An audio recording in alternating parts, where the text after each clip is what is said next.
بسم الله الرحمن الرحيم.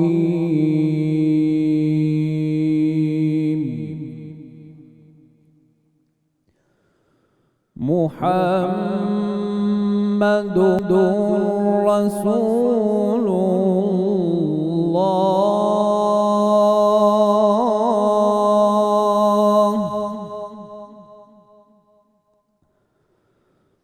والذين معه أشداء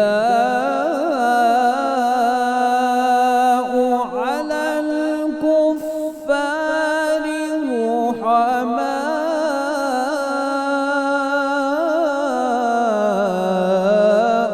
بينهم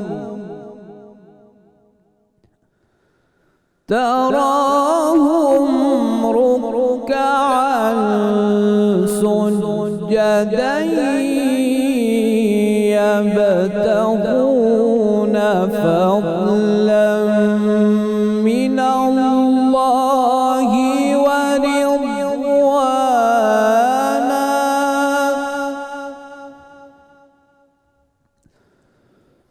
والذين معه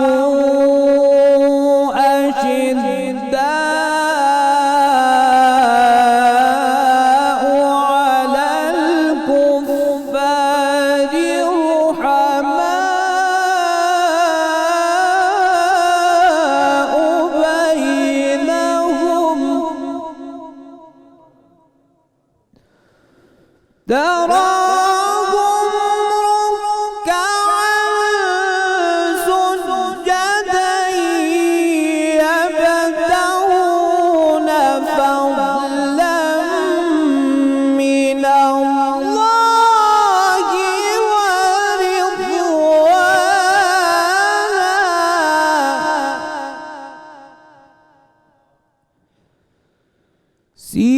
سيماهم في وجوههم من أثر السجود ذلك مثلهم في التوراة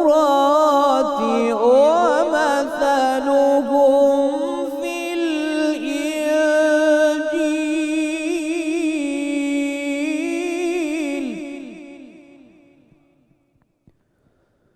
كزرع أخرج شطأه فآزره فاستغلظ فاستوى على سوقه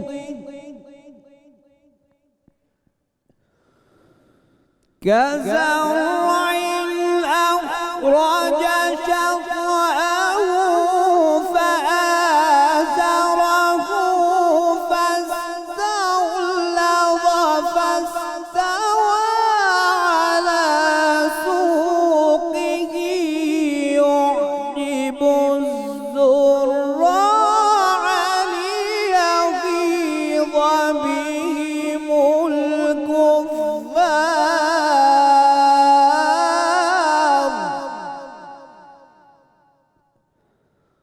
وعد الله الذين آمنوا وعملوا الصالحات منهم مغفرة وأجرا عظيما. صدق الله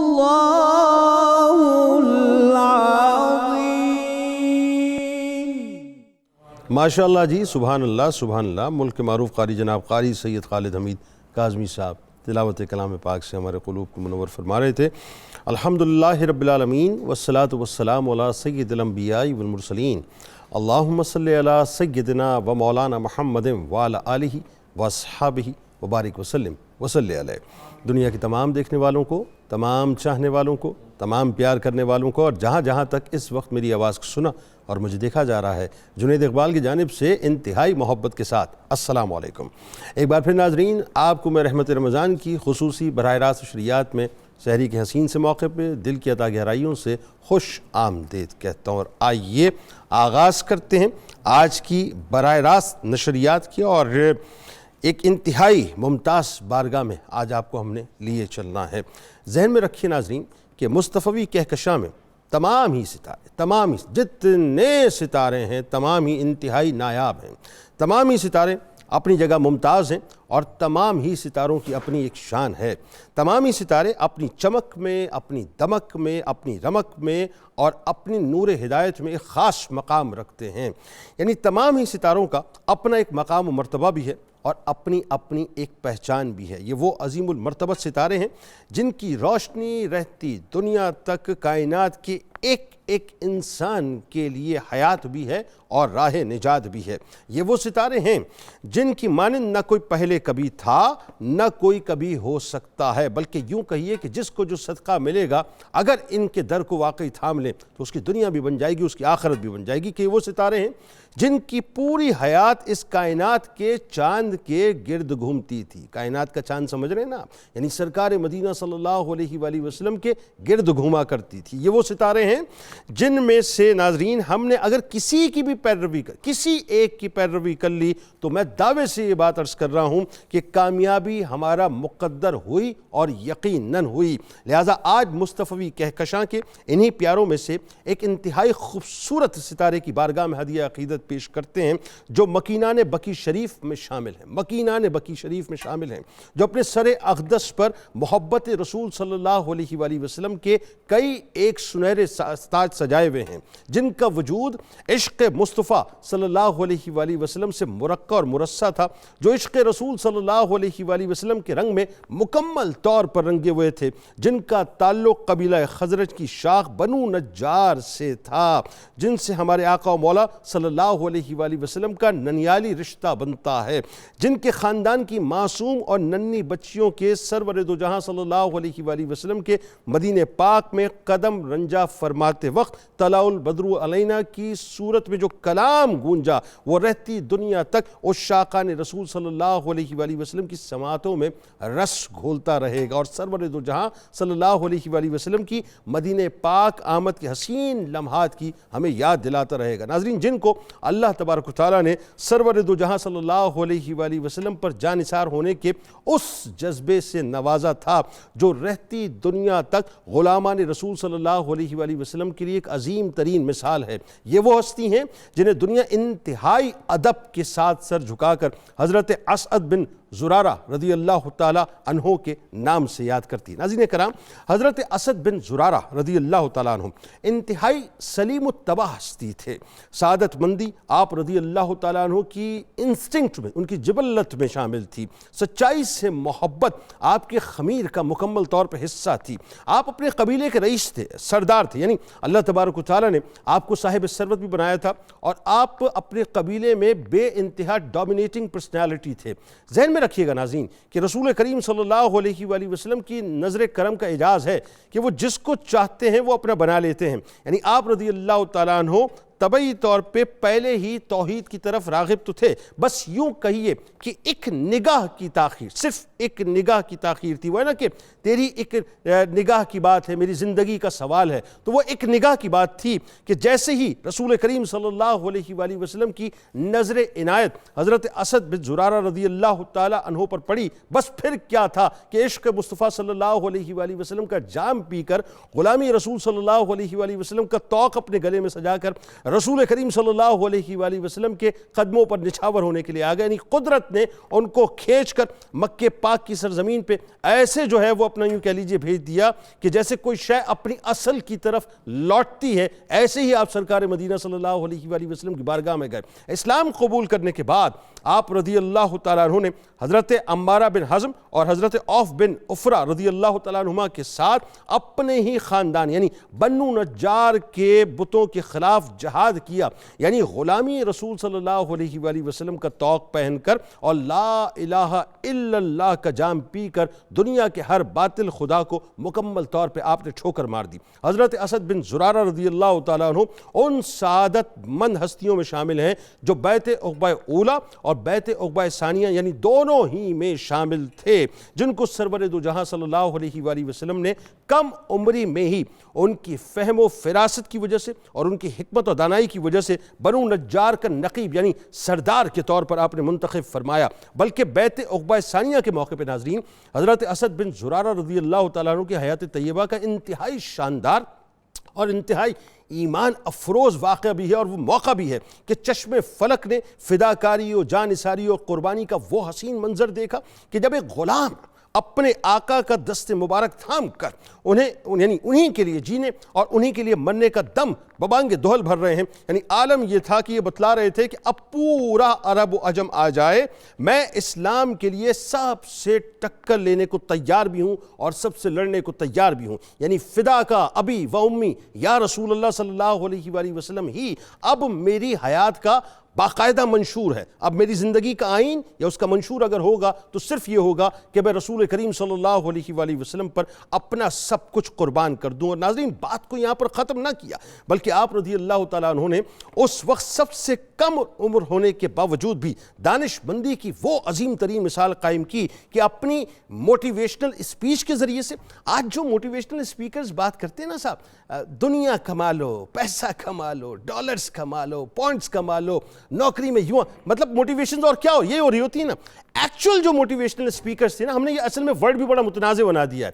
اصل موٹیویشنل اسپیکرز جو تھے وہ سرکار مدینہ صلی اللہ علیہ وآلہ وسلم کے غلام تھے کہ جنہوں نے موٹیویٹ کیا کہ اس دنیا کی کوئی حیثیت نہیں ہے، اصل مقام اور مرتبہ ملتا اس کو ہے جو غلامی کا توق یعنی رسول کریم صلی اللہ علیہ وآلہ وسلم کی غلامی کا توق اپنے گلے میں ڈال لیا کرتا ہے، جو اپنے آپ کو فدا کا ابی و امی یا رسول اللہ صلی اللہ علیہ وآلہ وسلم کے راستے پر چلا لیا کرتا ہے۔ تو آپ نے جو اس وقت موٹیویشن کی صاحب کہ ایک ایک بیعت کرنے والے کو آپ نے بتایا کہ اپنی زندگی کی آخری سانس تک اگر جینا تو سرکار مدینہ کے لیے جینا اور اگر مرنا تو سرکار مدینہ صلی اللہ علیہ وآلہ وسلم پر مرنا، یعنی آپ نے بنیادی طور پر اپنی موٹیویشن میں چارٹر دے دیا کہ اس کے علاوہ زندگی کا اور کچھ مقصد نہیں ہے، اور یہ بتلا دیا کہ ہمارا جینا، ہمارا مرنا، ہمارے ماں باپ، ہماری آل اولاد، ہمارا مال، ہمارا سب کچھ نبی کریم صلی اللہ علیہ وآلہ وسلم کے قدمین شریفین پر نچھاور ہونے کو تیار ہے۔ بلکہ یہ عظیم ترین شرف ناظرین یہ بھی آپ رضی اللہ تعالیٰ عنہ کو نصیب ہوا کہ مدینے لوٹنے کے بعد آپ تبلیغ میں یعنی مشن مصطفیٰ صلی اللہ علیہ وآلہ وسلم ایسے مصروف ہوئے کہ رسول مکرم صلی اللہ علیہ وآلہ وسلم نے حضرت مصعب بن عمیر رضی اللہ تعالیٰ عنہ کو بطور معلم مقرر کر کے مکہ مکرمہ سے جب مدینہ پاک بھیجا تو آپ ہی نے انہیں اپنے مکان میں ٹھہرایا، میزبانی کا شرف حاصل کیا۔ بلکہ یوں کہیے کہ اگر میں مدینہ پاک کے پہلے ٹیچر کے طور پہ اگر دیکھوں تو کوئی اور نہیں ہے، وہ حضرت اسد بن زرارہ رضی اللہ تعالیٰ عنہ ہے۔ پھر یہ اعزاز ناظرین کس قدر دل نشین ہے کہ سب سے پہلا جمعہ جو مدینہ پاک میں پڑھایا گیا اس کا انتظام اور انصرام بھی کرنے والے حضرت اسد بن زرارہ رضی اللہ تعالیٰ عنہ تھے۔ انہوں نے ہی نماز جمعہ کی وہاں پر بنیاد ڈالی، یعنی مدینہ پاک کی فضاؤں میں ادا کی جانے والی ہر نماز جمعہ حضرت اسد بن زرارہ رضی اللہ تعالیٰ عنہ کی یاد دلاتی ہے، ان کی یاد تازہ کرتی ہے اور قیامت تک یہ یاد تازہ کرتی رہے گی۔ بلکہ شاعر دربار نبوی صلی اللہ علیہ وآلہ وسلم اور صحابی رسول حضرت کعب بن مالک رضی اللہ تعالیٰ عنہ جب جمعے کے لیے نکلتے تو آذان کی آواز سن کر مسنون دعائیہ کلمات کے بعد استغفار پڑھتے اور خاص طور پر حضرت اسد رضی اللہ تعالیٰ عنہ کے لیے مغفرت کی دعا کیا کرتے تھے۔ پھر عقیدت اور عشق کا انداز بھی ناظرین کیا خوب اور نرالا تھا کہ آپ رضی اللہ تعالیٰ عنہ خدمت گزاری کی اس منزل پر فائز تھے کہ جس وقت مکہ پاک چھوڑ کر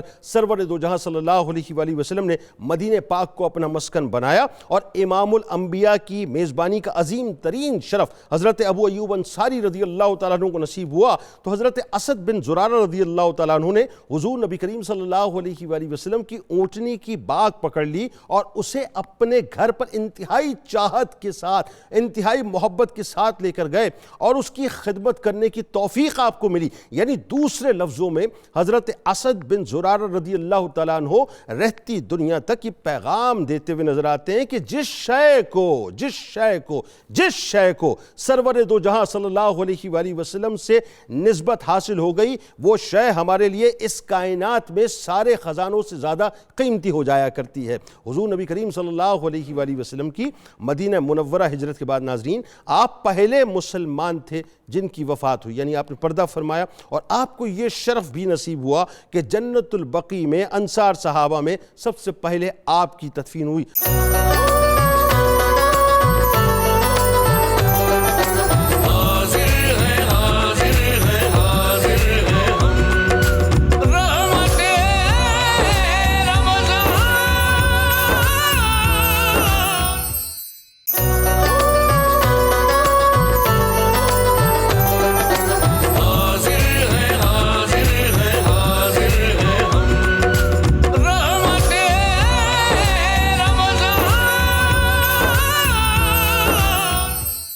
آغاز کرتے ہیں پروفیسر صاحب آپ سے.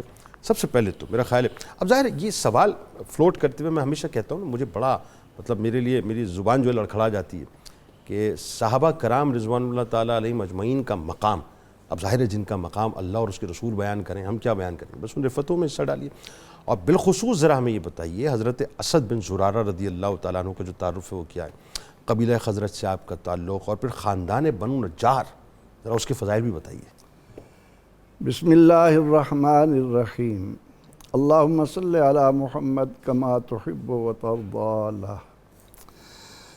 بہت شکریہ محترم جنید اقبال صاحب, آپ نے انتہائی خوبصورت انداز میں صحابہ کرام رضوان اللہ علیہم اجمعین کے متعلق سننے والوں کے دلوں میں محبت ڈالی. اللہ کریم اس کا اجر دے. جزاک اللہ. بات یہ ہے کہ پیغمبر رحمت صلی اللہ تعالی علیہ وسلم کا قول اور فعل جس جماعت کے ذریعے امت کو منتقل ہوا وہ جماعت صحابہ رضی اللہ عنہم کی ہے. سبحان اللہ. پھر جس جماعت کے بارے میں اللہ رب العزت خود قرآن کریم میں اپنے محبوب علیہ السلام کو حکم دے کہ وَاصْبِرْ نَفْسَكَ مَعَهُمْ, کہ آپ اپنے آپ کو ان صحابہ کے ساتھ رکھیے. اللہ کے حکم کے مطابق صحابہ رضی اللہ عنہم کی شان اس انداز سے ہمارے سامنے آتی ہے کہ پروردگار عالمین بار بار انہیں اپنی رضا کا تمغہ عطا کر رہا ہے. واہ, اللہ کی سلیکشن ہے, اللہ کی انتخاب بھی ہے. اور پھر یہ کہ نبی اکرم رحمت عالم صلی اللہ علیہ وسلم نے تمام امت کے اہل ایمان کو یہ بتا دیا کہ تمہارے ایمان کی کسوٹی اس کا معیار یہ جماعت ہے. واہ, جس کے لیے میں یہ اعلان کر رہا ہوں کہ خیر القرون قرنی ثم الذین یلونہم ثم الذین یلونہم. سبحان اللہ. بہترین جماعت میری امت کی یہ ہے. اچھا ایک بات ذرا سر دست, تاکہ پھر آپ چونکہ مقام مرتبہ اس وقت اس پہ گفتگو ہو رہی ہے, میں نے ایک ورڈ استعمال کیا کہ اللہ کی سلیکشن. یعنی میں یہ بات اس لیے آپ سے تھوڑا سا اور کھلوانا چاہتا ہوں کہ یہ ممکن نہیں ہے کہ سرکار مدینہ صلی اللہ علیہ وآلہ وسلم کے کمپینینز ہوں, ان کے رازدار ہوں اور ان کی سلیکشن اللہ نہ فرمائے. اس کا مطلب یہ کہ ایک ایک صحابی جو ہے وہ سلیکٹڈ بھی ہے اور نومینیٹڈ بھی ہے اللہ کے محبوب کی خدمت کے لیے. ایسا ہی ہے. اللہ فی قلوبہم, اللہ نے ان کے دلوں میں, جن کے دلوں میں اللہ محبت ڈال رہا ہو وہ اللہ ہی کا انتخاب ہیں, اس میں کوئی شک نہیں. ٹھیک. بلکہ اس ضمن میں یہ بھی عرض کر دوں کہ ہم میں سے بھی جس کو کلمہ پڑھنے کی توفیق نصیب ہوتی ہے, کوئی نیک عمل کی طرف رجوع ہوتا ہے, یہ بھی اس کے فضل و کرم کی بدولت. 100%. ٹھیک. حضور نبی اکرم رحمت عالم صلی اللہ علیہ وسلم کی تیار کردہ جماعت کا ایک ایک فرد ہدایت کا روشن ستارہ ہے. سبحان اللہ. اور اس جماعت میں جب ہم نام لیتے ہیں سیدنا حضرت اسعد بن زرارہ کا, جو قبیلہ اوس کی شاخ بنو نجار سے تعلق رکھتے ہیں, قبیلہ بنو نجار سے خزرج, قبیلہ خزرج سے تعلق رکھتے ہیں. قبیلہ بنو نجار ان کی بنیاد ہے. اب والدین نے تو اپنے طور پر, زرارہ نے اور ان کی بیوی سعاد ازریہ نے نام رکھ دیا اسعد. لیکن انہیں یہ معلوم نہیں تھا کہ رب کریم ان سے اس ہستی کا یہ نام کیوں رکھوا رہا ہے، جو اس انداز سے صحابہ کرام رضوان اللہ علیہم اجمعین میں اپنا مقام پاتے ہیں کہ آپ کو اسعد الخیر کہا جاتا ہے۔ واہ سبحان اللہ۔ اب خیر پر الف لام جو ہے وہ یہ ظاہر کر رہا ہے کہ تمام تر بھلائیاں اللہ رب العزت نے انصار میں سے جس صحابی رضی اللہ عنہ میں جمع کی وہ ہے اسعد۔ اسعد سعادت سے ہے، واہ، مسعود، سعید، اسعد اسم تفضیل کے وزن پر کہ سب سے زیادہ خوش بختی سمیٹنے والا، بھائی کیا کہنے، سبحان اللہ، سب سے زیادہ نصیبہ آور، اس کو کہتے ہیں اسعد۔ اب آپ یہ دیکھیں کہ قرآن کریم نے کہا کہ السابقون الاولون من المہاجرین والانصار۔ اب ایمان میں سبقت انصار میں آئیں تو سب سے پہلے انصار حضرت اسد رضی اللہ عنہ ہے۔ واہ، یعنی ڈور آپ کے ذریعے سے اوپن ہوا، یوں کہیے، مطلب مدینے والوں آغاز آپ سے ہی ہو رہا ہے۔ اور مہاجرین کے لفظ پر غور کریں تو سب سے پہلے مہاجر حضرت مصعب بن عمیر رضی اللہ عنہ کو میزبانی کا شرف دینے والے حضرت اسد، ٹھیک، یہ بھی سعادت ان کے حصے میں آتی ہے۔ واہ واہ واہ۔ اور سیدنا حضرت اسد بن زرارہ رضی اللہ تعالی عنہ نبی اکرم رحمت عالم صلی اللہ علیہ وسلم کے دامن سے وابستہ ہونے کے بعد ہم ان کی خوش نصیبی کا پہلو یہ دیکھتے ہیں کہ انہوں نے ایمان قبول کرنے کے بعد محنت کر کے 6 ستاروں کی جماعت تیار کی۔ اچھا، اس سے پہلے ذرا میں چاہتا ہوں ذرا آپ ان کے قبیلہ بنو خزرج کے بارے میں بتائیے نا، اور خاندان بنو نجار کے بارے میں۔ جی، خاندان بنو نجار نبی اکرم رحمت عالم صلی اللہ علیہ وسلم کا ننیھال ہے اس لحاظ سے بھی، اور پھر جب پیغمبر رحمت صلی اللہ علیہ وسلم کے ارشادات کو ہم دیکھتے ہیں تو آپ صلی اللہ علیہ وسلم نے یہ بات واضح طور پر فرمائی کہ مدینہ منورہ میں جو قبائل ہیں ان میں سب سے اعلیٰ درجے کی، سب سے زیادہ ایمان کے طور پر جو قبیلہ شرف اور فضیلت کا حامل ہے وہ بنو نجار ہے۔ اس کے بعد عبد الاشہل ہے یا بنو حارثہ ہیں یا دیگر قبائل ہیں۔ اور اس لحاظ سے بھی کہ نبی اکرم رحمت عالم صلی اللہ علیہ وسلم نے اپنی زبان اقدس سے ان کو فرمایا تھا، ان کے دنیا سے جانے کے بعد جب انہوں نے کہا جی اب ہمارا نقیب کون ہوگا، تو سرور دو جہاں صلی اللہ علیہ وسلم نے فرمایا کہ میں تمہارا ماموں ہوں اور میں تمہارا اب نقیب ہوں۔ تو سیدنا حضرت اسد بن زرارہ رضی اللہ تعالی عنہ کی حیات طیبہ کا ایک ایک پہلو اتنا روشن، اس قدر نمایاں ہے کہ صحابہ کرام رضوان اللہ علیہم اجمعین کی طرف جب ہم آتے ہیں، پروردگار عالمین کا جب یہ ارشاد ہوتا ہے کہ والذین آمنوا وہاجروا وجاہدوا فی سبیل اللہ والذین آووا ونصروا، ارشاد ہوا سورہ انفال میں کہ وہ لوگ جو ایمان لائے، جنہوں نے ہجرت کی اور اللہ کی راہ میں جہاد کیا، والذین آووا ونصروا، اور جن لوگوں نے ان کو پناہ دی اور مددگار بنے۔ اب اس پہلو میں آپ دیکھیں کہ سیدنا حضرت اسد بن زرارہ رضی اللہ عنہ کے نصیب میں یہ بات آ رہی ہے کہ پناہ دینے میں بھی پہلا مقام اسعد کو مل رہا ہے۔ خوش بخت ترین انسان کے حصے میں آ رہا ہے کہ حضرت مصعب بن عمیر رضی اللہ عنہ جب وہاں پہنچتے ہیں تو ان کو بھی آپ ہی لیتے ہیں۔ اور نبی اکرم رحمت عالم صلی اللہ علیہ وسلم کی جو ہجرت ہے اس میں بھی اگر آپ دیکھیں تو سیدنا حضرت ابو ایوب انصاری رضی اللہ عنہ کے پاس میزبانی کے بعد جب مسجد نبوی کا معاملہ آتا ہے تو وہ بھی سبقت اور سب سے بڑی سعادت جو ہے وہ حضرت زرارہ رضی اللہ عنہ۔ بالکل ٹھیک پروفیسر صاحب، بات آگے بڑھاتے ہیں۔ بہت خوبصورت تمیدی گفتگو ہے۔ پیر صاحب ذرا یہ بتائیے، حضرت اسد بن زرارہ رضی اللہ تعالیٰ عنہ، اب ظاہر ہے قبول اسلام کا جو آپ کو واقعہ بڑا حسین واقعہ، میں چاہتا ہوں ذرا اس پہ گفتگو کیجیے، اور پھر اس کے بعد بیعت عقبہ اولیٰ اور ثانیہ کا جو منظر نامہ ہے خاص طور وہ بھی بیان کیجیے، اور پھر ایک بات کہ سرکار مدینہ صلی اللہ علیہ وآلہ وسلم کی نگاہ پر قربان جائیں کہ بظاہر آپ کی عمر کم ہے حضرت اسد بن زرارہ رضی اللہ تعالیٰ عنہ کی، لیکن اس کے باوجود جو ہے وہ آپ کی فراست کو دیکھ کر، آپ کے فہم کو دیکھ کے آپ کو نقابت کی جو ہے وہ ذمہ داری عطا کر دی آپ کے قبیلے. بتائیے ذرا. بسم اللہ الرحمن الرحیم. اللہم صلی علی محمد وعلی آل محمد وبارک وسلم وصلی علیہ. جنید بھائی، یقیناً بہت بڑی سعادت ہے کہ ان ہستیوں کی بارگاہوں میں ہماری سلامی اور غلامی ہو رہی ہے جنہیں اللہ کریم نے اپنے محبوب پاک کی خدمت کے لیے منتخب فرمایا. واہ. جس طرف چشم محمد کے اشارے ہو گئے، واہ. جتنے ذرے سامنے آئے ستارے ہو گئے. واہ واہ.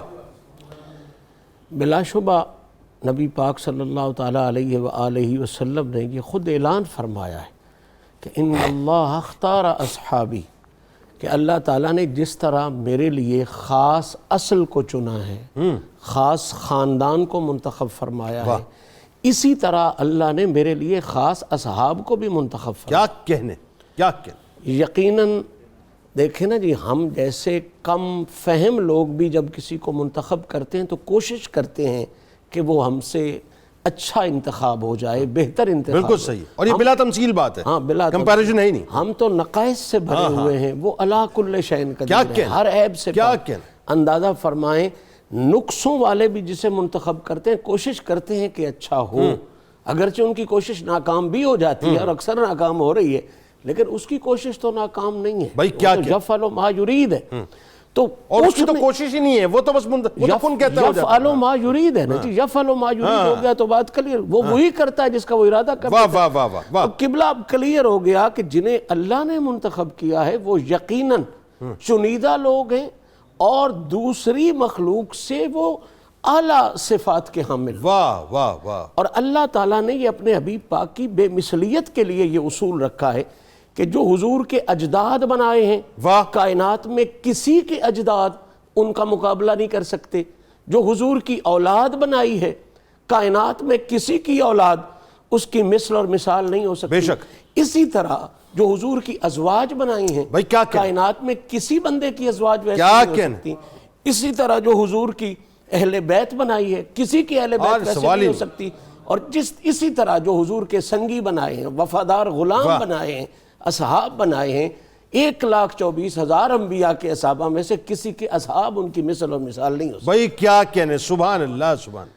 پھر اصحاب میں آپ اچھی طرح جانتے ہیں کہ 2 بڑی کمال کی ڈگریز ہیں، ایک مہاجرین ہیں اور ایک انصار ہے. اور اللہ تعالیٰ نے کمال یہ کرم فرمایا ہے کہ چونکہ وہ ایک نظام تھا جس کے تحت انصار تک پیغام بعد میں پہنچا، لیکن اولیت کا حصہ اللہ نے دونوں کے لیے رکھا نا. ہاں، ویسے تو اولیت گنی جائے تو صرف مہاجرین کے پاس آتی ہے. بالکل ٹھیک ہے. 10 سال 12 سال ادھر گزر گئے تو جو 12 سال بعد اسلام قبول کر رہا ہے وہ اولیت میں تو نہیں ہونا چاہیے. لیکن یہ اس کا کرم ہے کہ اس نے اپنے محبوب کے جو غلام ہیں ان کے لیے کیسے کیسے اعزازات سنبھال کے رکھے ہیں. فرمایا والسابقون الاولون من المہاجرین والانصار. یہ جو واو ہے نا، یہ بڑا مزہ کر رہی ہے کہ وہ جو مہاجرین میں سے پہلے ہیں، سابقون ہیں، اولون ہیں وہ بھی، اور والانصار جو انصار میں سے سابقون الاولون ہیں وہ بھی. ان کا لیول یہ ہے کہ وہ خود تو وراء الورا ہیں. یہ آیت میں ایک حسن یہ ہے کہ ان کے جو بلندی ہے اس کو تذکرہ نہیں کیا، کمال یہ کر دی کہ اس کے جو تابعین ہیں والذین اتبعون ان کا تذکرہ کر دیا. تو حضرت اسد بن زرارہ ان لوگوں میں سے ہیں جو مہاجرین کے سابقون الاولون میں سے ہیں، انصار کے سابقون الاولون میں سے ہیں.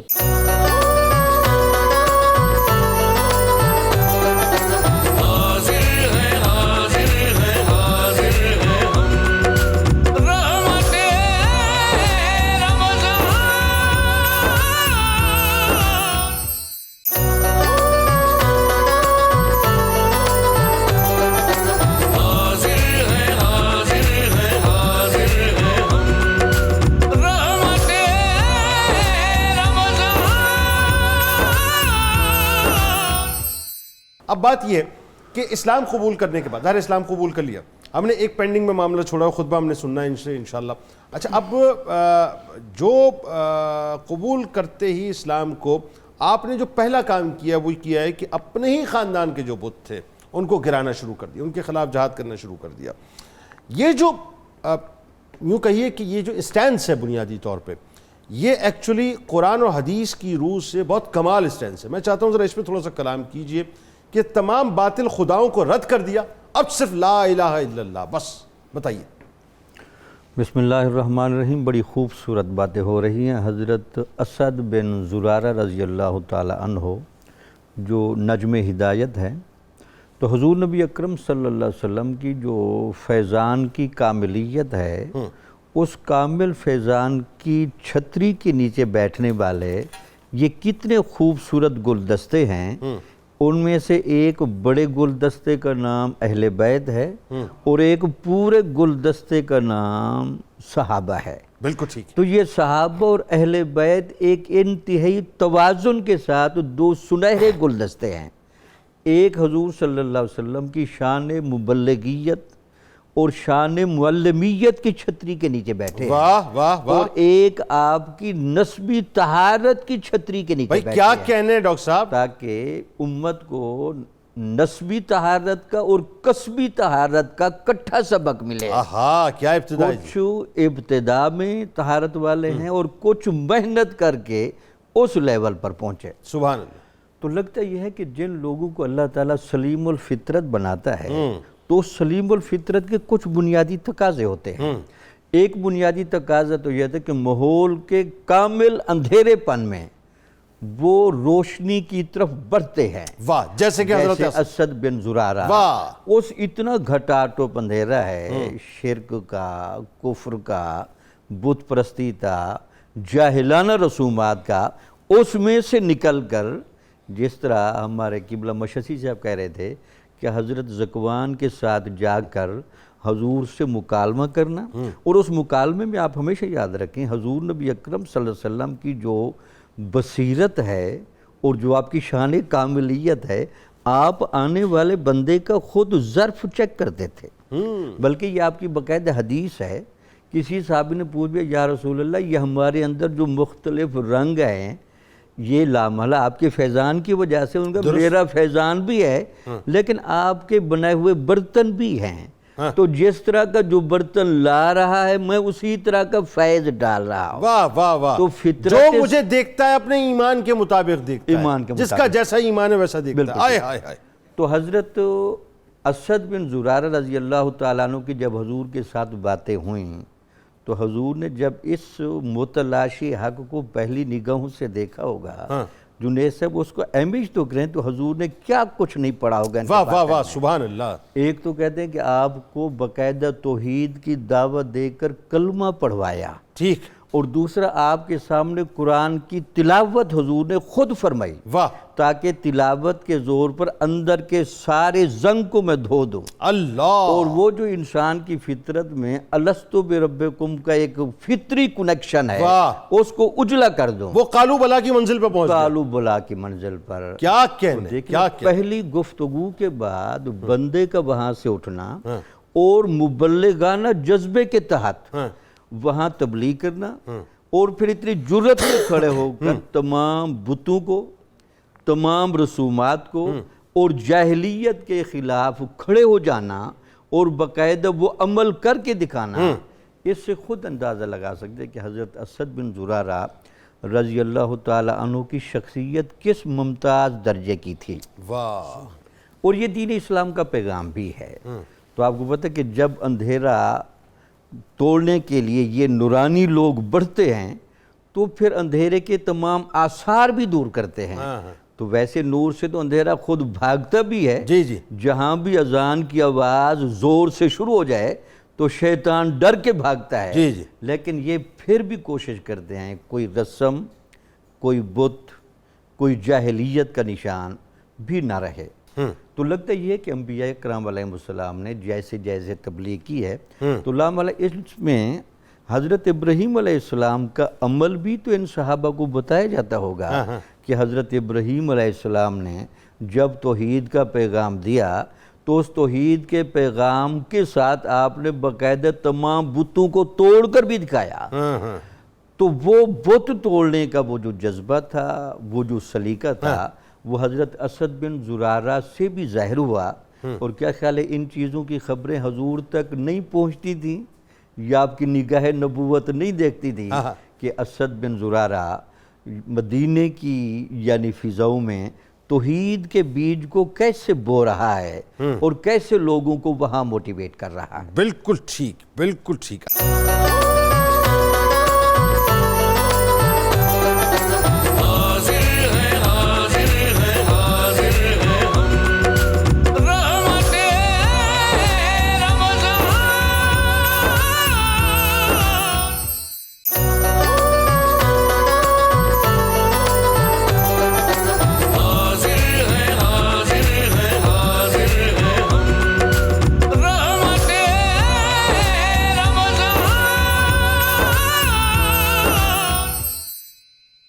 حضرت اسد بن زرارہ رضی اللہ عنہ، اب جو سرکار مدینہ صلی اللہ علیہ وآلہ وسلم نے ذمہ داری لگا دی، ظاہر ہے اس ذمہ داری کو آپ نے اون بھی کیا، اور اس خطبے کو تو ابھی ہم نے پینڈنگ میں رکھا ہے، وہ خطبہ بیسکلی بیس ہے، اس بیس کو لے کے جب آپ چلیں تو آپ لوٹتے ہی مشن مصطفیٰ صلی اللہ علیہ وسلم کے کام میں لگ گئے، اور حضرت مصعب بن عمیر رضی اللہ تعالیٰ عنہ جن کو ظاہر ہے پہلے معلم کے طور پہ میرے سرکار نے منتخب فرمایا، ان کی میزبانی کا شرف بھی آپ کو نصیب ہوا، تو وہ جو منظرنامہ تھا کیا تھا بتائیے ذرا۔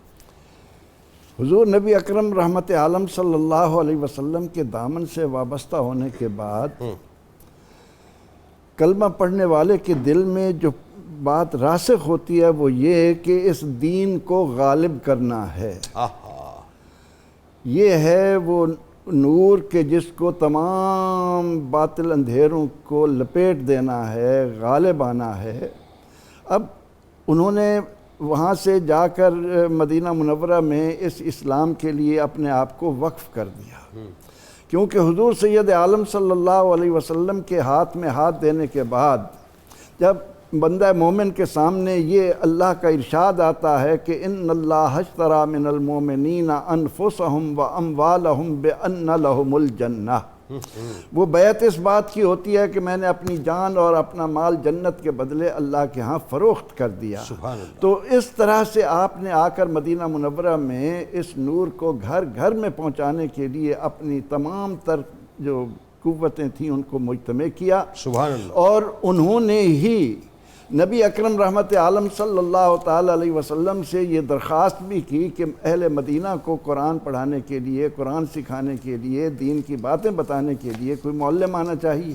واہ، اب اس کے لیے یعنی آپ کی درخواست پہ ہوا؟ جی ہاں، وہ درخواست کر رہے ہیں، سردار ہیں، اور حضور سید عالم صلی اللہ علیہ وسلم اس مقصد کے لیے جس نوجوان کا انتخاب کر رہے ہیں وہ بھی مکہ کا سردار، شبیہ رسول صلی اللہ علیہ وسلم، شبیہ رسول حضرت مصعب بن عمیر رضی اللہ عنہ، شہزادے ہیں مکہ کے، شہید احد، اللہ اکبر، اور حضور علیہ السلام کے ساتھ مشابہت بھی رکھتے ہیں، واہ واہ واہ، سبحان اللہ، اور ایک لباس آج پہنا ہے اس کو نہیں پہنتے، لیکن جب اسلام قبول کیا تو اس کے بعد میں جو دقتیں آئیں ان کو برداشت کیا بات آپ نے یاد دلا دی صاحب، ایلیٹ کلاس سے تعلق مکے کی ہیں، کیا کمال آپ کا مقام۔ رحمت عالم صلی اللہ علیہ وسلم نے حضرت مصعب بن عمیر رضی اللہ عنہ کو اسد بن زرارہ کی مدد کے لیے وہاں دین کے کام کو پھیلانے کے لیے بھیج دیا۔ سر تو یہاں ایک بات رک کے ذرا سا اور تھوڑا سا اور اس بات کو اور کھولیے ذرا، اٹ مینز حضرت اسعد بن زرارہ رضی اللہ تعالیٰ عنہ وہ ہستی ہیں جن کے توسط سے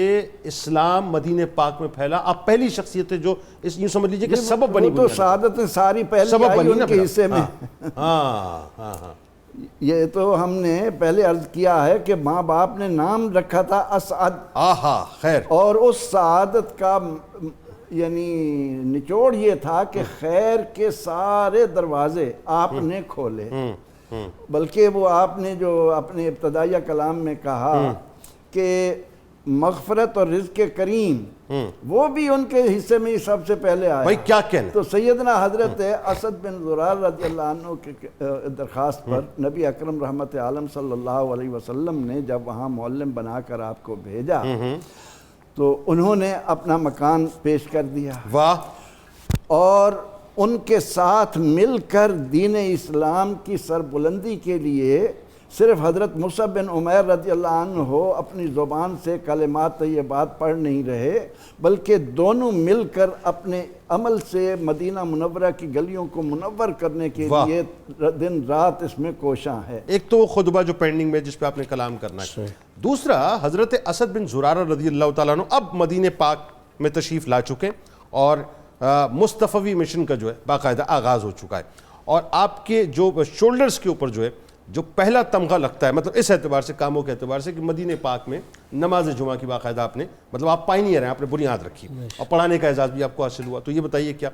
دوسرا، 2 نوجوان ہیں ہسٹری کے اندر اور ان نوجوانوں کا بڑا کردار ہے، حضرت سہل، حضرت سہیل رضی اللہ تعالیٰ عنہما. اور وہ جو زمین ہے جس پر مسجد نبوی تعمیر ہو رہی ہے، ذرا بتائیے صاحب کہ آپ کا ان سے ریلیشن کیا تھا، ان ہستیوں کا کیا کردار تھا، بتائیے ذرا.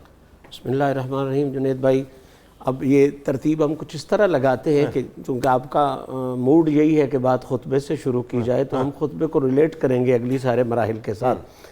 یہ جو خطبہ ہے بیعت عقبہ ثانیہ کے موقع پر، اس کو میں خطبہ عشق رسول کہوں تو زیادہ خوبصورت ہے. واہ واہ واہ. پہلے دن نبی پاک کے ساتھ تعلق کے جو تقاضے ہیں ان کو جناب اسد بن زرارہ نے اپنے اس سارے سنگ کے سامنے بیان کیا جو اس سنگ میں موجود تھے حضور کی موجودگی میں. اور رنگ بڑا کمال کا تھا. کوئی خطیب ڈنڈا ہاتھ میں پکڑتا ہے، کوئی خطیب وہ مائک پکڑتا ہے. یہ کیسا خوشبخت خطیب ہے، اس نے حضور کے ہاتھ کو پکڑا ہوا. واہ واہ واہ، سبحان اللہ. بھائی کیا کہنے، اتنا خوبصورت خطیب ہے. حضور کے ہاتھ کو پکڑ کر اپنے ساتھیوں کو یہ مخاطب کرتے ہیں کہ تمہیں پتہ ہے کہ یہ بیعت کا مطلب کیا ہے، یہ جو ہم حضور کی بیعت ہو رہے ہیں اس کا مفہوم کیا ہے. یہ عرب کا ایک انداز تھا کہ تم جانتے ہو، پھر خود ہی اس کی تشریح فرماتے ہیں کہ یہ بیعت اس بات کا نام ہے کہ ہم نے اپنے بھائیوں کے خلاف لڑنا ہے، ہم نے اپنے بزرگوں کے خلاف لڑنا ہے، ہم نے اپنے خاندان والوں کے خلاف، سارا عرب و عجم آپ کا پورا عرب و عجم آپ کا مخالف ہو جائے گا، اور تم نے ان کے ساتھ نہیں جانا، تم نے نبی کے ساتھ رہنا ہے. واہ واہ واہ. اور اسی خطبے میں پھر وہ کہتے ہیں کہ اس بات کو اچھی طرح سمجھ لو کہ آج کے بعد ہمارا جان، مال، اولاد یہ ہمارا نہیں ہے، اس پہ قبضہ حضور کا ہے. یعنی یہ اصل موٹیویشن ہے، یہ بنیاد اصل میں یہ بنیاد ہے. اور موٹیویشن کا بار بار لفظ استعمال ہو رہا ہے، تو موٹیویشن کا بنیادی اصول یہ ہے، میں نے حضور غوث پاک کے حوالے سے بھی بات کی تھی کہ ریئل موٹیویشن اسے کہتے ہیں جس پر موٹیویٹر خود بھی عمل کرے. واہ واہ واہ واہ بھائی، کیا اچھا جملہ ہے. تو یہاں پہ یہ گونج دور تک ہے. ریئل موٹیویٹر وہ ہے جو خود عمل کرے. اب یہ خطاب انہوں نے کیا تو انہوں نے اس خطاب کو بڑی اچھی طرح سمجھا اور ان کا جواب دیا کہ بالکل اسد، ہم یہ سمجھ چکے ہیں کہ ہمارے رشتے کی یہ نوعیت ہوگی کہ ہم نے ہر محبت کو حضور کی محبت پہ قربان کرنا ہے، ہر عشق کو حضور کے عشق پہ قربان، ہر رشتے کو حضور کے رشتے پہ قربان کرنا ہے. یہ سارے نے مان لیا. پھر اس کے بعد حضور کی خدمت میں عرض کرتے ہیں حضور اس کے بعد بھی اگر کوئی آپ شرط لگائیں تو میں اس شرط کو ماننے کے لیے تیار. سبحان اللہ. اب یہ صرف اس موٹیویشنل سپیکر نے صرف کہا نہیں بلکہ کر کے دکھایا. جس طرح ادھر کہا تھا نا کہ بھائیوں کے خلاف لڑنا ہے، خاندان کے خلاف، جاتے ہی پہلا کام یہ کیا ہے کہ یہ بندہ اپنے خاندان کی مخالفت کرتے ہوئے، جو خاندان کے معروف بت تھے، اس وقت خاندانوں کے باقاعدہ ایک مخصوص بت ہوتے تھے، انہیں جا کے توڑا ہے اور مخالفت اپنے خاندان سے لینا شروع کر دی ہے. قرآن کی روشنی، قرآن نے اس بات کو بڑی خوبصورتی کے ساتھ کیا رچاؤ ہے. یہ 28واں پارہ ہے سورہ مجادلہ کی آخری آیہ مبارکہ. اس میں قرآن بیان کرتا ہے کہ جو لوگ اپنے خاندان کے مقابلے میں کھڑے ہوتے ہیں توحید کے لیے، رسالت کے لیے، ان کی شان کیا ہے. 5 شانیں بڑی بیان کی. فرمایا اولئک الذین کتب فی قلوبہم الایمان، اللہ ان کے دلوں میں ایمان لکھ دیتا. دوسری شان وأیدہم بروح منہ، اور اللہ انہیں اپنی خاص مدد سے نواز دیتا ہے. اور تیسری شان کہ اللہ انہیں جنات میں داخل کرے گا جس میں ہمیشہ رہیں گے. چوتھی شان رضی اللہ عنہم ورضوا عنہ، اللہ ان سے راضی ہے، وہ اللہ سے راضی ہے. اور جنید بھائی اگلی تو ایسی شان ہے کہ حد ہو جاتی. اللہ فرماتا اولئک حزب اللہ، جو خاندان اپنے اللہ کے لشکر ہیں، یہ اللہ کا لشکر، یہ لشکر ہمیشہ مفلحون والا لشکر. اچھا یہ جمعے کی نماز، انہوں نے مطلب یہ کہ جو کہا ہے وہاں پہ وہ کر کے دکھایا، خاندان کے خلاف، پھر حضور کے مشن کے لیے ہر کام کیا. اور اللہ نے ان کے شاید اس خوبصورت خطبے کو یہ شرف بخشا کہ ان سے وہ اعمال کرائے جو ثابت کر رہے ہیں کہ اس نے زبان سے کام نہیں لیا، صرف اس نے اپنے کردار سے کر کے دکھایا. یہ اس علاقے میں ایک ان کا حویلی تھی، اس حویلی میں انہوں نے مسلمانوں کو اکٹھا کیا اور تاریخ اسلام کی پہلی نماز جمعہ کی ادائیگی کا بندوبست. سبحان اللہ. 40 کا اور بعض کے کتابوں میں 70 لوگوں کا اجتماع آتا ہے. وہ اجتماع کیا اور پھر کمال یہ بھی کیا, مطلب first time ever history in Islam, پہلی ہسٹری واہ واہ واہ واہ. اور یہ اللہ پاک سب کو زیارت کی توفیق دے, یہ وہی علاقہ بنتا ہے جو بنو نجار کا علاقہ تھا. اوکے اچھا ٹھیک, یہ مسجد قباء جو ہے نا یہ بنو نجار کے علاقے میں ہے نا, بالکل ٹھیک ہے. تو یہ بالکل اس کے ساتھ ہے مسجد جمعہ. اچھا آپ نے زیارت, یہ مطلب یہ بیسیکلی حویلی تھی جو مسجد جمعہ میں تبدیل ہو خود گئی. ان کی اوکے, حویلی ان کی تھی جو مسجد جمعہ. یہ تو سننے والوں کے لیے بڑی زبردست بات ہے کہ اگر وہاں جائیں تو بڑا ان کو لطف آئے گا. اور انہوں نے اس دن باقاعدہ بکری پکائی. اچھا خان اچھا, خود ان کے اہتمام کے لیے اہتمام کیا, اور جتنے لوگ جمعہ پڑھنے آئے تھے ان کی خدمت بھی کی.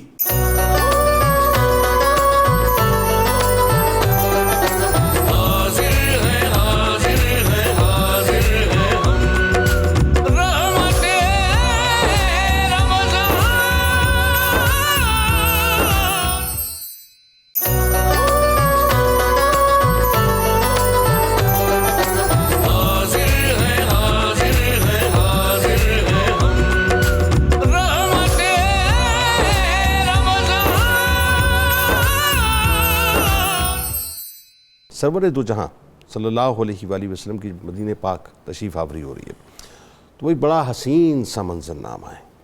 طلع البدر علینا کی صدائیں بلند ہو رہی ہیں, معصوم سی بچیاں جو گنگنا رہی ہیں, تو وہ ذرا وہ ایک پورا منظرنامہ.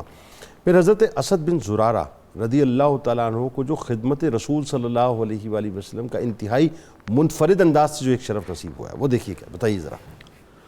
بسم اللہ الرحمن الرحیم. جہاں کتب عقائد میں ایک اصول ہے, میں ذرا اس کا اشارہ کروں. اللہ تعالیٰ نے حضور نبی اکرم صلی اللہ علیہ وسلم کو زمین و آسمان کی ساری چابیاں دی ہوئی تھیں. درست, سارے خزانوں. مکہ کی حدود میں آپ صرف انسانیت پر اتمام حجت کر رہے تھے, واہ, کہ انسانوں کو سمجھانے کے لیے نبی کو جتنا عرصہ لگانا چاہیے وہ لگا دے.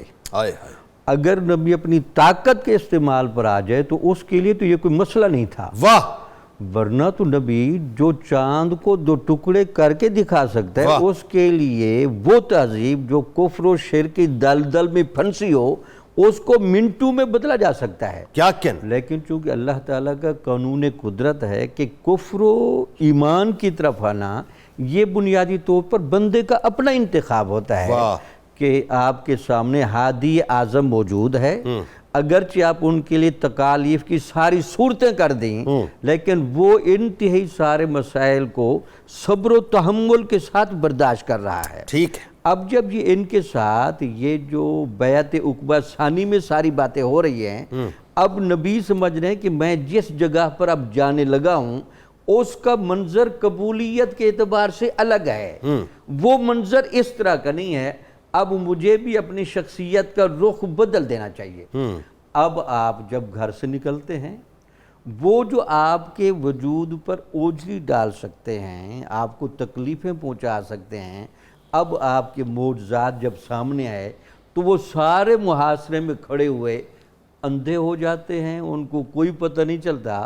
آپ وہاں سے نکل کر سیدنا ابو بکر صدیق کو لے کر غار ثور میں جاتے ہیں, اور غار ثور کے اوپر قدرت الہیہ کے کیا مناظر ہوتے ہیں, اور وہ 3 دن کی جو صحبت نبوی سیدنا ابو بکر صدیق کو ملی, اور جس پر ہمارے صوفیہ توجہ اتحادی بولتے ہیں, آپ نے سیدنا صدیق اکبر کو صرف باطنی طور پر بھی ظاہری طور پر بھی اپنی ذات میں فنا کر دیا تھا.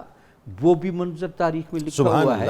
اس کے بعد جب آپ نکلتے ہیں, سراقہ بن مالک گھوڑے پر چڑھ کر وہ آتا ہے حملہ ہونے اور پکڑنے, اس وقت ایمانی لالچ میں اس کا گھوڑا بار بار دھنستا ہے.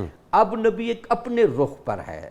پہلے کام سے اب ان کو بتایا گیا کہ اب ذرا آپ اپنے آپ کو دکھائیں تاکہ ان کو اندازہ لگے کہ یہ کون سی ہستی اعظم ہے جس کو اللہ تعالیٰ نے محبوبیت کبریٰ دے رکھی ہے. وہ سارے مناظر ہوتے ہیں. پھر بکریوں والا واقعہ پیش آتا ہے, بکریوں کا باقاعدہ دودھ آتا ہے, وہاں لوگ آپ کا حلیہ مبارک کی تعریفیں کرتے ہیں, بابت والا واقعہ. پھر آپ جب مدینہ میں پہنچ جاتے ہیں, وہاں آپ کی اونٹنی جو کردار ادا کر رہی ہے, سارے متلاشی ہیں کہ حضور نبی اکرم صلی اللہ علیہ وسلم کے قدمین مبارک ہمارے گھر میں سب سے پہلے پڑے ہیں. تو صحابہ کی یہ ایک وجدانی کیفیت میں بیان کرتا ہوں. لیکن جب وہاں جاتے ہیں مطلب صرف جن کی اونٹنی منزل کو پہچانتی ہو، منزل کو وہ منزلوں کا کیسے پتہ دیتے وہ ہوں گے؟ منزلوں کا کیسے پتہ؟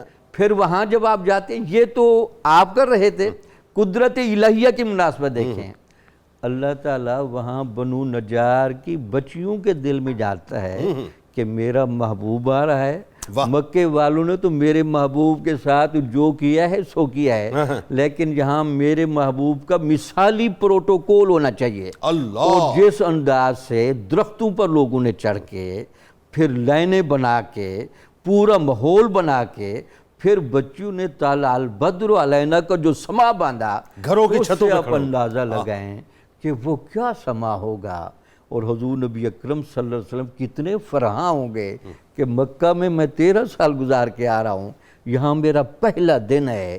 یہ بھی اسلام وہ تہذیب ہے جو اسلام کو مان رہی ہے، اور وہاں بھی میں کچھ کو مومن کر کے آیا ہوں. تو یہ چونکہ اللہ کا ایک نظام چل رہا ہوتا ہے. تو پھر آپ کی اونٹنی کا واقعہ دیکھیں. اسد بن زرارہ رضی اللہ تعالیٰ عنہ کی بڑی خواہش تھی، بڑا لاڑ تھا. انہوں نے بار بار کوشش کی کہ آپ کی سواری کی لگام کو بھی پکڑے، لیکن حضور نبی اکرم صلی اللہ علیہ وسلم کا اشارہ تھا کہ نہیں، یہ اس کو معزون ہے، یہ جہاں بیٹھ جائے گی تو میں نے کیا وہاں کرنا ہے. اب اس میں حضرت اسد بن زرارہ کا کلام کی معذرت، اصل میں اونٹنی بھی جانتی تھی کہ 1000 سال پہلے طبہ بادشاہ نے جو گھر مطلب توفتاً پیش کیا تھا، یہ بظاہر تو حضرت ابو ایوب انصاری رضی اللہ تعالیٰ عنہ، لیکن یہ میرے آقا ہی کا گھر ہے، ادھر ہی ٹھہرنا ہے، ادھر ہی ٹھہرنا ہے. بالکل خوبصورت. اس کا بھی ایک پورا لحاظ تھا. اس کے بعد حضرت اسد بن زرارہ کی ایمان کی کیفیت دیکھیں. حضور حضرت ابو ایوب انصاری کے گھر ہیں، لیکن حضور کی اونٹری اسد بن زرارہ کے گھر ہے. انہوں نے کہا چلو حضور تو نہیں ہے، لیکن حضور جس سواری پر بیٹھ کے آئے ہیں، جب وہ سواری میری گھر کی حدود میں ہوگی تو میں سمجھوں گی ادھر بھی حضور آئے ہوئے ہیں. اچھا، اس پہ ذرا کلام کیجئے، اس پہ کلام کیجئے. آپ جو بات اپنی کنٹینیو کیجئے، لیکن میں چاہتا ہوں اس پہ ذرا آپ کلام کیجئے. جس شے کو نسبت رسول میسر آ جائے، اس شے کا اکرام کیا ہوگا؟ حضرت اسد بن زرارہ رضی اللہ عنہ اس کو بتایا. پھر ساتھ یہ بھی بتایا کہ جن پر حضور نبی اکرم صلی اللہ علیہ وسلم بیٹھے، ان جانوروں کی ہمیشہ زندگی میں کیا کیفیت رہی. یعنی وہ سواریاں جو حضور کی باقاعدہ سواریاں تھیں، آپ کے وصال مبارک کے بعد ذرا ان کی تاریخیں تو پڑھ کے دیکھیں. جانور کتنا سمجھتے تھے کہ ہماری پشتیں، ہماری باڈی کس جسم اقدس کے ساتھ مس ہوتی رہی ہے، ہم کتنی سعادت والی ہیں، ہماری نگاہیں کس خوبصورت چہرے کو دیکھتی رہی ہے، ہمارے قدموں ہماری وجود کن قدموں کے ساتھ مس ہوتے رہے ہیں. تو وہ چیزیں اتنی برکت والی، درخت اتنی برکت والے کہ باقاعدہ وہ ہجر و فراق میں روئیں.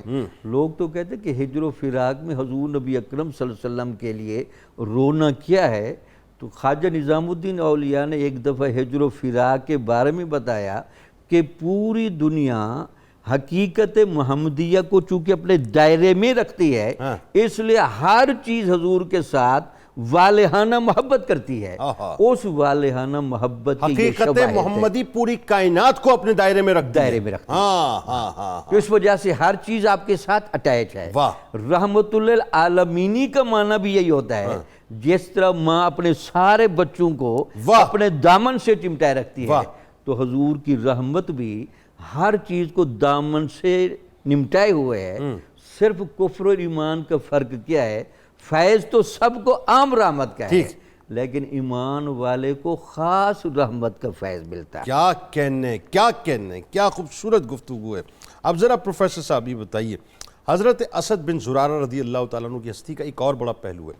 وہ جو میں نے ایثار ڈاکٹر صاحب سے کروایا تھا، میں نے ایک اور ایثار ان کو آف دی ریکارڈ کروایا. میں نے کہا ایثار کا معاملہ میں آگے لے جاؤں گا، آپ ذرا ہمیں وہ حاضری کا جو معاملہ ہے مدینہ پاک کی وہ سنائیے ذرا، مطلب تشریف آوری کا، اور خاص طور پہ حضرت اسد بن زرارہ رضی اللہ تعالیٰ عنہ کی جو اونٹنی کی خدمت ہے، مبارک اونٹنی کی جو خدمت ہے. اچھا، اب ذرا یہ بتائیے کہ ایثار اور سخاوت میں بھی آپ بہت آگے تھے، وہ کیا معاملہ؟ جنید صاحب، ایمان اور بخل یہ دو اکٹھے نہیں ہو سکتے. بالکل ٹھیک، درست. بخیل اربوت زاہد بحر و بر، بہشتی نہ باشد بحکم خبر. یہ بات اس سے پہلے میں عرض کر چکا ہوں کہ جب ہم ایمان قبول کر رہے ہوتے ہیں تو اللہ کے ساتھ یہ عہد کر رہے ہوتے ہیں کہ میرے جان میرا مال اسلام کی عظمت کے لیے وقف ہو چکا. تو سیدنا حضرت سعد بن زرارہ رضی اللہ تعالی عنہ ایثار پہلے تو یہ بات جاننی چاہیے کہ سخاوت تو ہے مال لٹانا غریبوں میں مستحقین میں، بالکل ٹھیک ہے، لیکن ایثار یہ ہے کہ ایک چیز جو مجھے بڑی پیاری ہے، بڑی پسند ہے، اس کو میں کسی کے حوالے کر دوں، واہ، اس کو ایثار کہتے ہیں۔ واہ، یؤثرون علی انفسہم ولو کان بہم خصاصہ، یہ صحابہ کرام رضوان اللہ علیہم اجمعین، اور پھر یہ جو اسبق الایمان ہیں ان کے اندر یہ چیز آپ کو سب سے بڑھ کر نظر آئے گی کہ وہ اپنی جانیں اور اپنے مال، کیونکہ انہیں معلوم تھا کہ اللہ کا اعلان ہے کہ لن تنالوا البر حتی تنفقوا مما تحبون، نیکی کا حصول اس وقت تک ناممکن ہے جب تک اپنی پسندیدہ چیزیں اللہ کے حوالے نہ کر دی جائیں، ضرورت مندوں کو نہ دے دی جائیں۔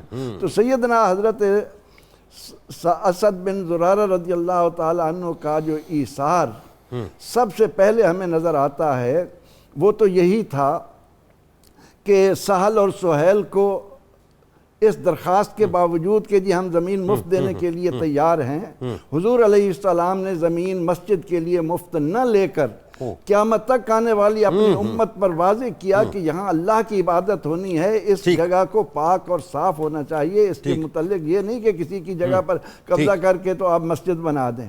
تو صدیق اکبر رضی اللہ عنہ کو حضور علیہ السلام نے حکم دیا کہ سہل اور سہیل کو اس کی قیمت ادا کر دو۔ قیمت ادا ہونے کے بعد حضرت اسد بن زرارہ رضی اللہ عنہ نے بنی بیاض میں اپنا باغ بھی ایثار کر دیا۔